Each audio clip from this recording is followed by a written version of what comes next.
His fingers gripped the edge of the bed, knuckles pale as winter morning, chest rising like he was trying not to come undone.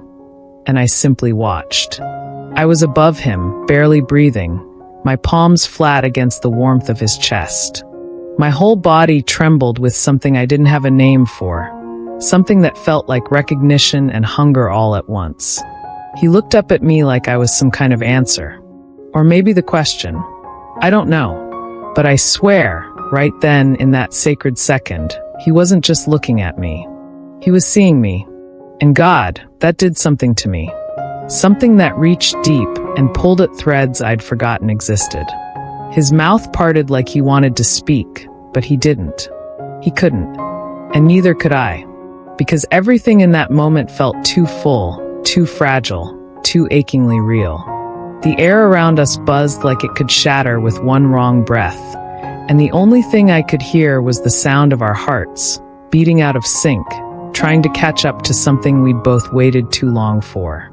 I lowered myself, slow, trembling, until my forehead touched his. His hands moved up my spine, slow and reverent, almost afraid to break the spell we'd cast around ourselves. I wasn't leading anymore. I was surrendering. To him. To us. To whatever this was becoming. And he knew. He knew, because he whispered my name like it meant something. Like it was a prayer he'd been practicing in silence. Hello viewers, welcome to today's story. If you've been here before, welcome back. Give this video a thumbs up and hit that subscribe icon. It's the easiest way to show love, and we appreciate it more than you know. If this is your first time here, you picked a good one. Go ahead, subscribe, and turn on the bell notification so you never miss a story. We drop them daily. Now tell me in the comments, where in the world are you watching from, and what time is it right now? Now let's get into it. He hadn't asked for this. Not really. He just said, I want to see you take the lead once. Once. And that word, it stayed in me. Crawled into the quiet spaces of my day, into my mirror, into my breath. It settled there like a secret I was keeping from myself. It wasn't about control. It was never about power. It was about being seen fully, without the familiar armor of fear. And maybe that scared me more than anything else I could imagine. Because the truth is, for a long time, I didn't even know who I was without the hesitation. Without the second guessing. The waiting. The soft, maybe later, I wrapped around myself like a shield against wanting too much. But tonight, I stripped all that off. Left it in a pile by the door like clothes I'd outgrown. I don't even remember how we got to this point. One minute, I was brushing my fingers over his collar, feeling the cotton warm from his skin. The next, I was unwrapping him like a gift I didn't know I was allowed to open. And he just let me. No resistance. No questions. Just trust. It should have felt awkward, me taking charge like that. It should have felt performative, like I was playing a role written for someone braver. But it didn't. It felt like coming home to a version of myself I didn't know I missed. Like I had been walking barefoot in my own skin, and only now realizing how soft the ground could be when someone held space for you to simply exist. And that someone was him. I remember the exact second he exhaled. That long, uneven breath, the kind that comes when you finally let go of something you've been carrying for years. And I swear, I felt it in my bones. Because he wasn't just giving in. He was giving up. All of it. The walls. The waiting. The fear that lived in the space between wanting and having. And he gave it to me. Placed it in my hands like something precious. I moved slower after that. Not because I was unsure, but because I wanted to feel everything. Every ridge of his skin. Every tremor in his hands. Every silent thank you in the way he looked at me like I was already the answer to a prayer he hadn't dared say out loud. And then he kissed me. God. That kiss, it didn't ask for anything. It didn't take. It just was. A slow burn wrapped in gratitude. Like he was tasting a moment he thought he'd only ever dream about, and finding it sweeter than imagination could hold. When it was over, Whatever it was we'd created, we didn't move for a long time. I stayed curled against him, skin to skin, chest to chest, heart to heart. And he just held me, like he'd never known what it meant to be full until now.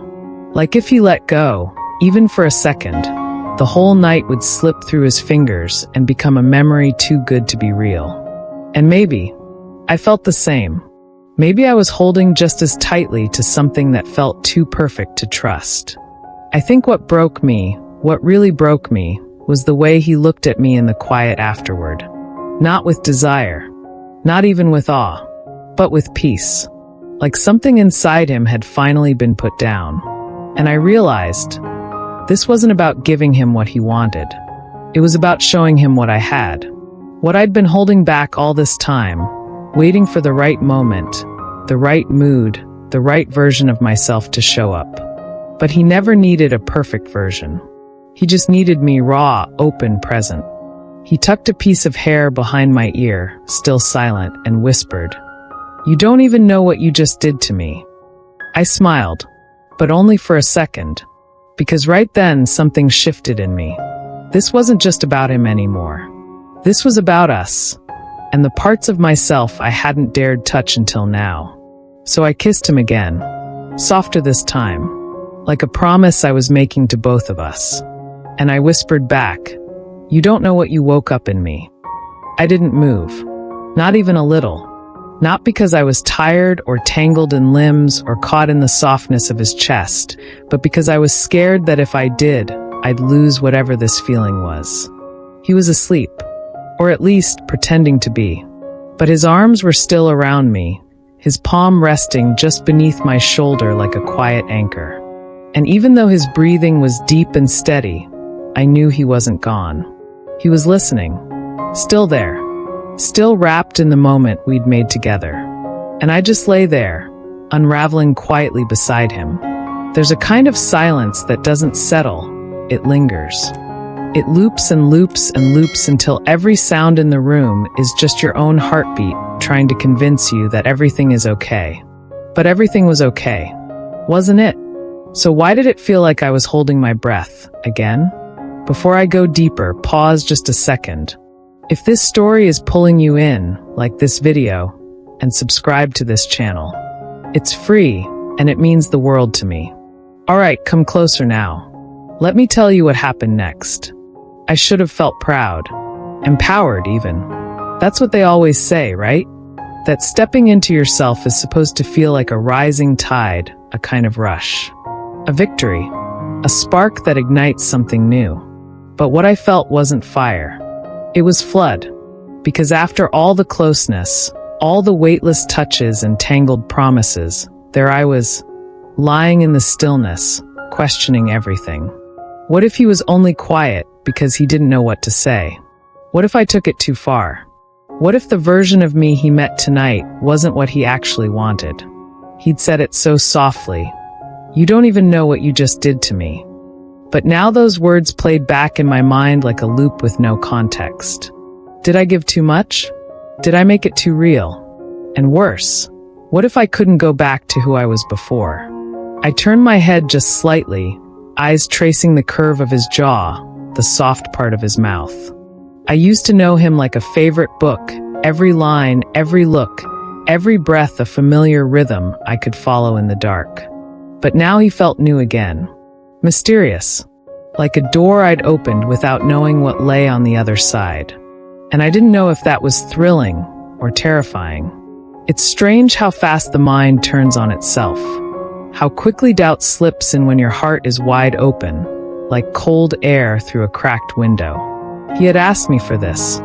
No, he'd hoped for it. Wished it into being with the kind of quiet longing that lives in the spaces between words. And I said yes. Gladly. Willingly. But I hadn't expected to feel so utterly seen.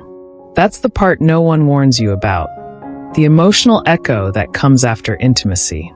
The vulnerability you can't dress up with soft lights and scented candles. The part where you realize you didn't just let him into your body. You let him into the room where you keep all your unfinished questions. All the tender places you thought were safely hidden. I shifted carefully, pulling the sheets up around my shoulders, not because I was cold, but because suddenly I felt bare in a different way.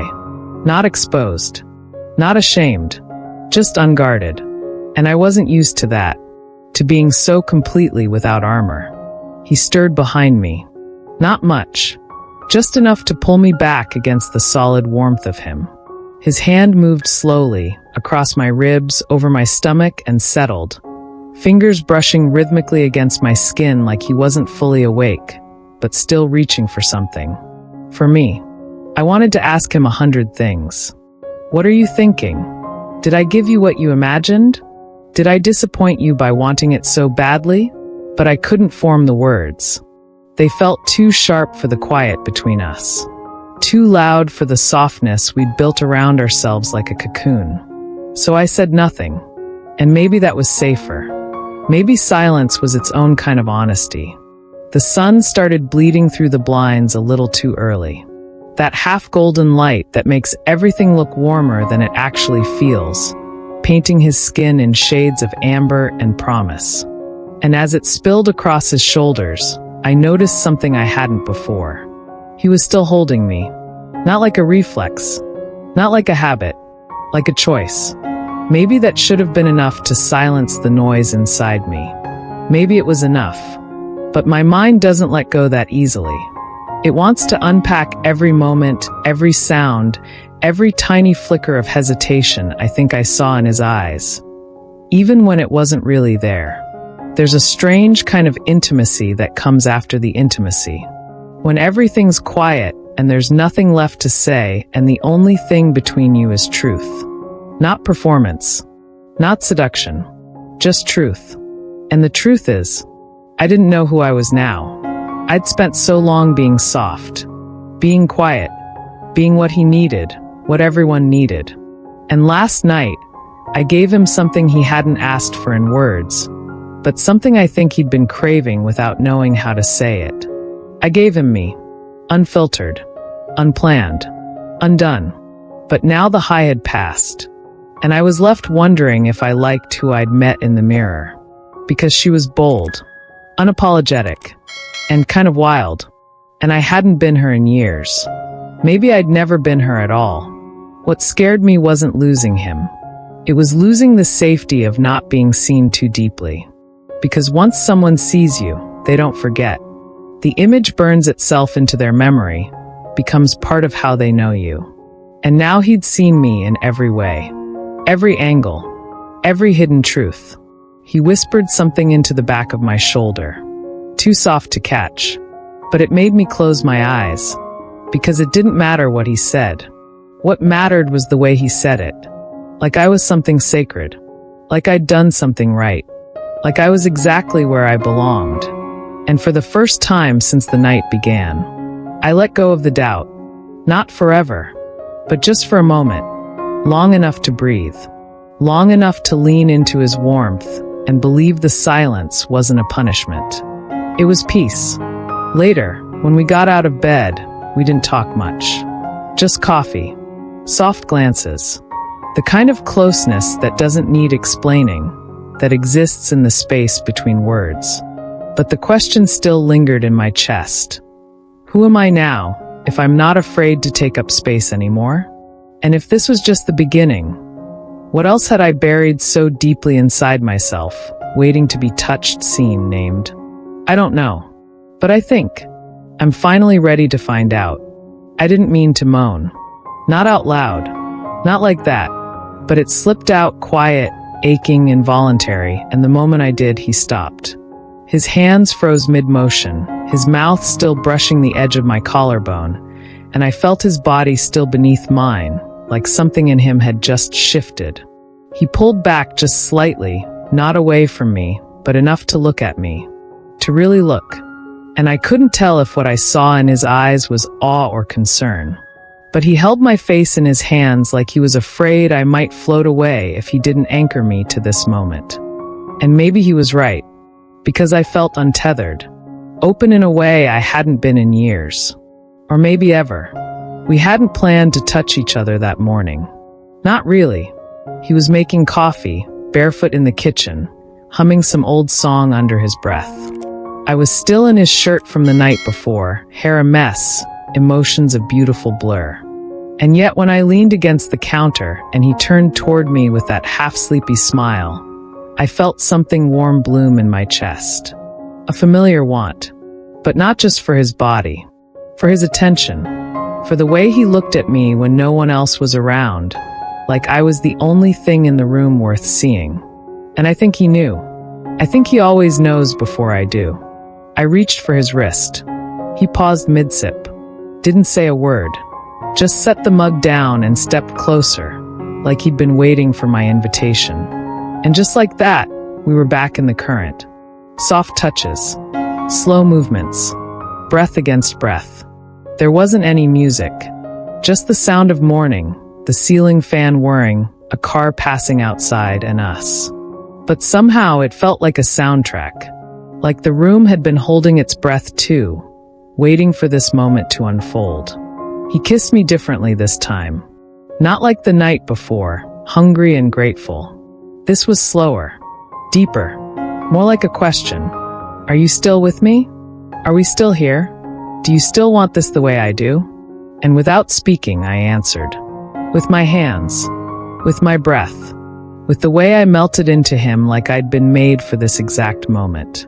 Candle, if you've made it this far, I need a small favor. Like this video and hit subscribe. It takes a second and helps way more than you think. Alright, come in closer. This part's important. I let him lift me onto the counter. Not because it was spontaneous or dramatic, but because I wanted to be eye level when I whispered his name.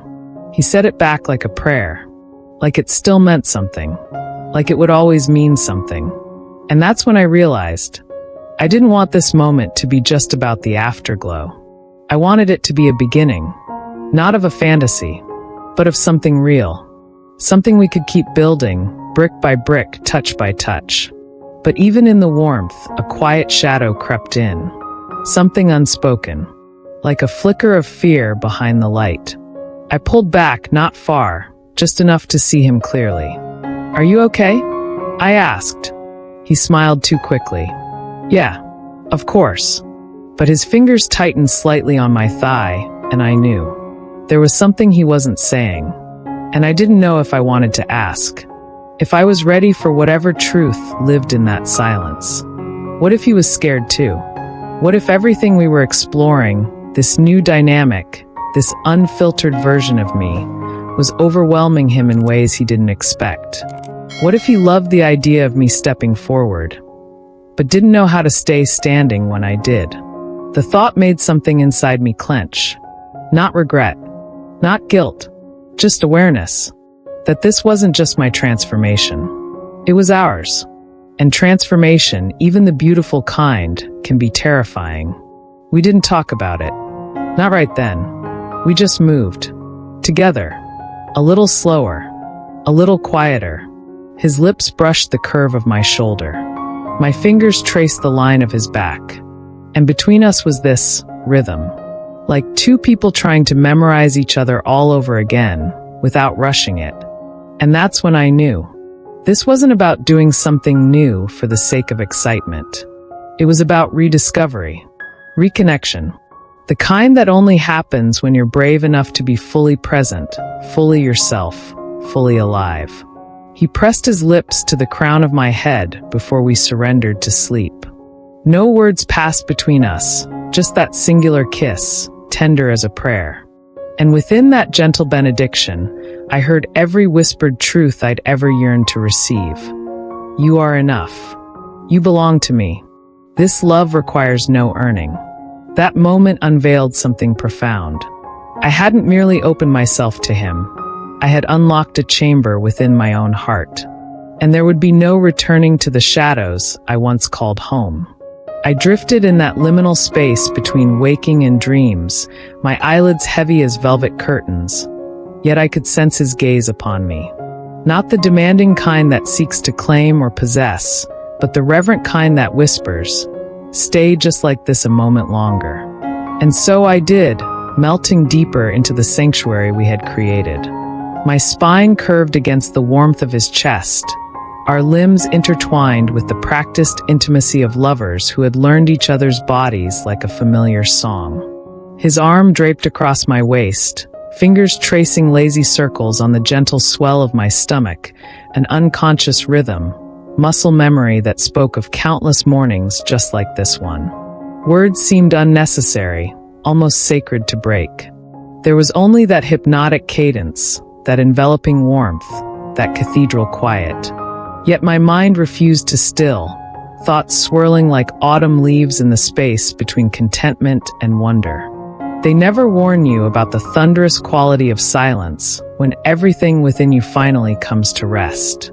I cannot pinpoint the precise moment it happened, when the cacophony faded, when the self-doubt softened its sharp edges, when I ceased my desperate attempts to compress myself into someone else's narrow definition of intimacy.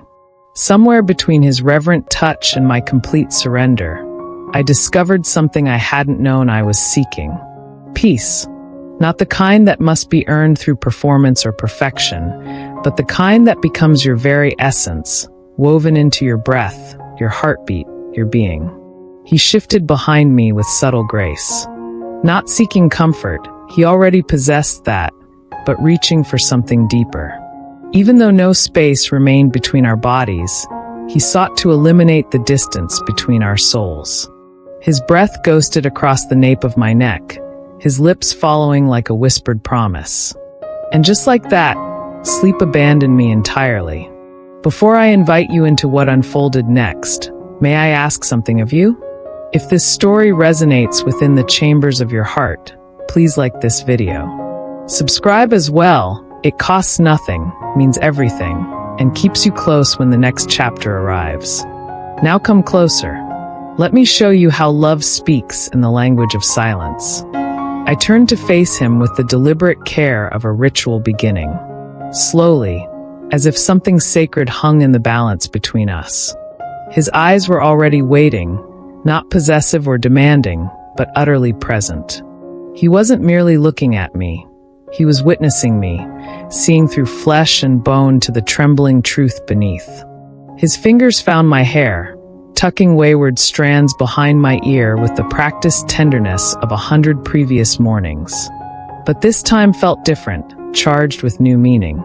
This time, I didn't brace myself for what might come next.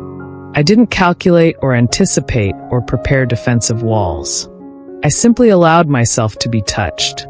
Completely, tenderly, without apology or explanation. And I didn't look away. I once believed love required volume, declarations and grand gestures, proof written in bold strokes across the canvas of time. But here, in the hushed space between our heartbeats, revelation dawned. The deepest love never announces itself with fanfare. It simply takes residence in the room with you and refuses to leave, patient as morning light, constant as breath. We didn't rush toward each other with desperate hunger. Not this time. He leaned forward with exquisite care, brushing his lips against mine in the gentlest acknowledgement, not trying to ignite something new, but honoring something that already existed. Somehow, that kiss communicated more than all our passionate encounters combined. It wasn't hunger that moved through us. It wasn't heat. It was gratitude, pure and luminous. We remained close, lips barely touching, foreheads pressed together like an unspoken covenant. And somewhere in that crystalline stillness, he whispered, "Do you feel different?" I didn't answer immediately. The question deserved consideration, respect. Because I understood what he meant, and I knew the answer wasn't simple, couldn't be reduced to mere words. I nodded slowly, a butterfly movement.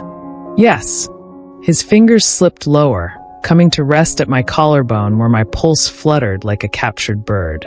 Good different. A smile found my lips, small, weary, honest.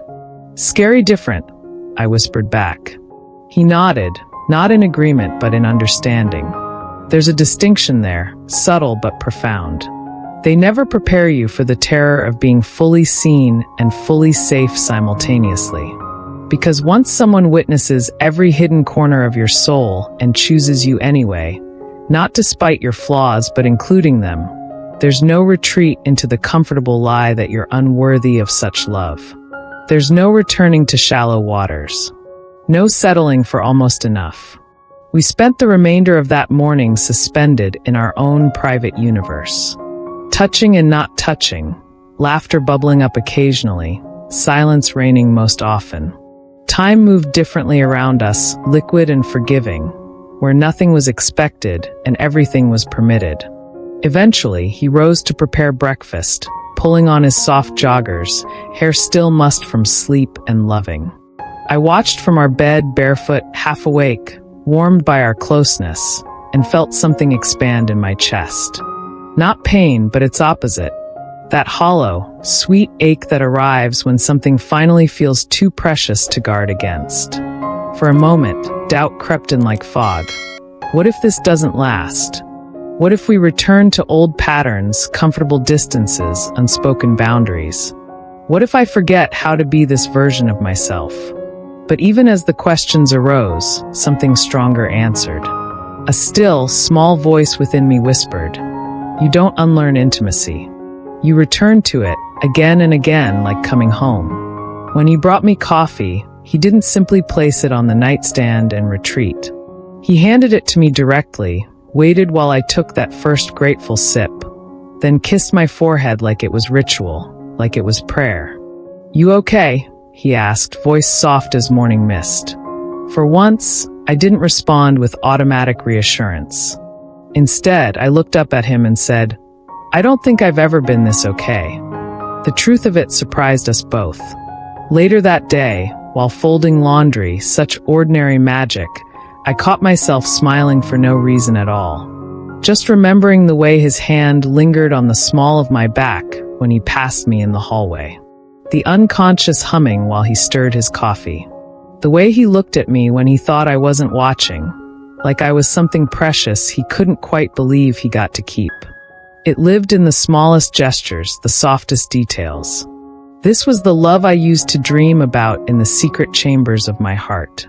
Not perfect or performance-worthy, but real. Present. Quiet enough for me to hear my own thoughts clearly for the first time in years. But here's what I didn't expect.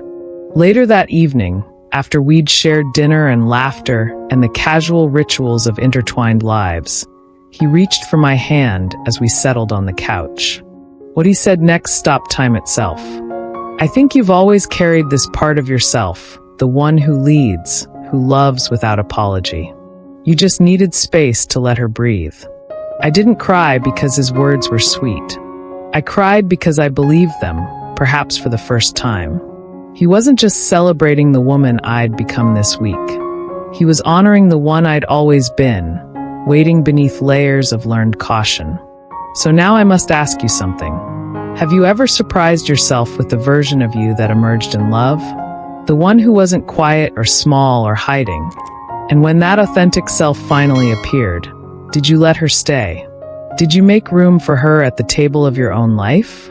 Share your stories in the comments. I read every word. Carry them with me like treasured letters. If this moved something within you, please like this video. Share it with someone who needs this kind of tenderness. And don't forget to subscribe. There's so much more story to tell. He was brushing his teeth when I entered the bathroom that morning, and without pause, he reached for me as if it were the most natural thing in the world. I leaned into him like I'd been doing it my entire life, muscle memory from a dream I didn't know I'd been having. His arm encircled my waist without thought, toothbrush still in his mouth, sleepy eyes soft behind that familiar, crooked grin. And there it was again, that feeling I'd chased for years without knowing its name. Safety. Not the kind built from protection or silence or comfort, but from being loved without diminishment. Without having to make yourself smaller to fit. This understanding washed over me. We hadn't constructed this overnight. We had excavated it, layer by careful layer, touch by reverent touch, look by honest look, until all that remained was the truth of who we are and how beautifully we complement each other. We spoke little that morning. The need had evaporated. Our closeness no longer depended on conversation to survive. It breathed in the quiet spaces, in the gaps where words once struggled to bridge what no longer needed bridging. Now we simply existed, together, complete. Later, I discovered him watching me as I made the bed, his gaze soft and unblinking. I froze mid-motion, sheet corner clutched in my hand, wondering what he saw when he looked at me like that. Was it desire? Gratitude? Or perhaps something deeper, quieter, like he was finally seeing the version of me I'd kept hidden beneath polite smiles and half-finished thoughts. The woman who wasn't afraid to reach first. To want more. To be more. Before I share how this story concludes, just a gentle request. If this series has touched something within you, please like this video. Share it with someone who needs this kind of soft revolution. Hit subscribe to support more stories like this. They arrive daily, and I'd love for you to be part of this growing community. Now come with me, we're almost home. That evening brought an impromptu walk. Nothing planned or choreographed, just bare feet on warm pavement, fingers interlaced, cool evening air brushing our skin like a blessing. We moved in comfortable silence until he spoke words that made me stop mid-step. You're not the same woman I fell in love with. My heart clenched for one terrible moment until he continued. You're so much more now. I didn't respond immediately. Instead, I really looked at him, the curve of his jaw, the way his thumb traced patterns against mine as he spoke, the steadiness in his voice that had become my anchor. And I thought, he's not the same man either. We've both transformed. That's what made this so beautiful. We didn't outgrow each other. We grew into each other, like trees whose roots had found the same source of nourishment. Back home, we curled together on the couch, no music, no phones, no distractions. Just the soft weight of evening, the accumulated tenderness of recent weeks, and an unspoken agreement that this was something we would protect now. Not from fear, but from reverence. Because love like this, the kind that heals without requiring you to break first, deserves to be held with gentle hands. I rested my head against his chest, felt the steady rhythm of his heart beneath my cheek. He wrapped his arms around me like I was something precious he'd been searching for his whole life. And we stayed like that, still, present, grateful. I remembered the beginning then. That first night when I dared to lead, how my hands trembled with the audacity of it. How I wondered if I'd overstepped some invisible boundary. How terrified I was of wanting something more than what felt safe. Now I understood something profound. He never needed me to be perfect. He just needed me to be honest. And when I finally was, when I offered him all the parts I'd kept carefully tucked away, he didn't retreat. He leaned closer. He met me there. He pressed another kiss to the crown of my head, and I tilted my face upward to meet his eyes. What? I whispered. His smile was soft, secret. Just thinking. I waited, breath held. If this is what happens when you stop holding back, he said, I can't wait to see what happens next. And in that moment, I knew with crystalline certainty, this was only the beginning. We had found each other in the space between fear and freedom, and there were infinite territories yet to explore. The story continues, breath by breath, touch by tender touch, in the quiet revolution of two people brave enough to love without armor. This is how we learned to be naked in more ways than one. This is how we discovered that the deepest intimacy isn't about what you reveal. It's about what you no longer feel the need to hide. And just like that, the tears came again. Not because sadness had found me in that tender moment. No, these tears were different. They fell because I finally believed, with every fiber of my being, that this wasn't some ephemeral dream I'd wake from, gasping and reaching for phantom warmth. This was real, hard-earned, brutally honest, irrevocably ours. And I was ready to live it, without apology, without the small voice that had whispered doubts for so long. That night, we fell asleep wrapped around each other, our bodies molding into one soft, breathing shape, like we were carved from the same whispered prayer. like we had always belonged to this singular rhythm. And I remember whispering something into the velvet darkness, my words barely audible against the steady drum of his heartbeat. "Thank you for waiting for me." I wasn't certain if he'd heard it, if those fragile words had reached him through the haze of almost sleep. But then his arms tightened around me, and his hand pressed with deliberate tenderness against my back. Just enough pressure to let me know he'd caught every syllable, even the ones that had never found their way to my lips. And now, days later, with the house wrapped in its familiar quiet and this confession nearly complete, I find myself wondering about the mysteries we carry within ourselves. How many versions of who we could become are waiting, patient as lovers, to be unlocked? Not by someone else's touch or validation, but by our own trembling willingness to step barefoot into the beautiful unknown. So I ask you, in this space between story and silence, have you ever encountered a version of yourself that took your breath away? One that refused to whisper when she could speak. One that didn't flinch in the face of her own desires. One that didn't make herself smaller in the presence of love. And when she finally arrived at your door, bold, unapologetic, radiating with her own light, did you invite her in? Did you let her stay? Let me know in the comments below. If this story stirred something awake inside you, something that had been sleeping too long, please like this video. Share it with someone whose heart needs to hear these words. Subscribe to join what we're creating here together. More stories arrive daily. More softness that doesn't apologize for its strength. More healing that doesn't rush the tender process. More truth that doesn't hide behind pretty lies. I'll be here, waiting in this sacred space we've built together.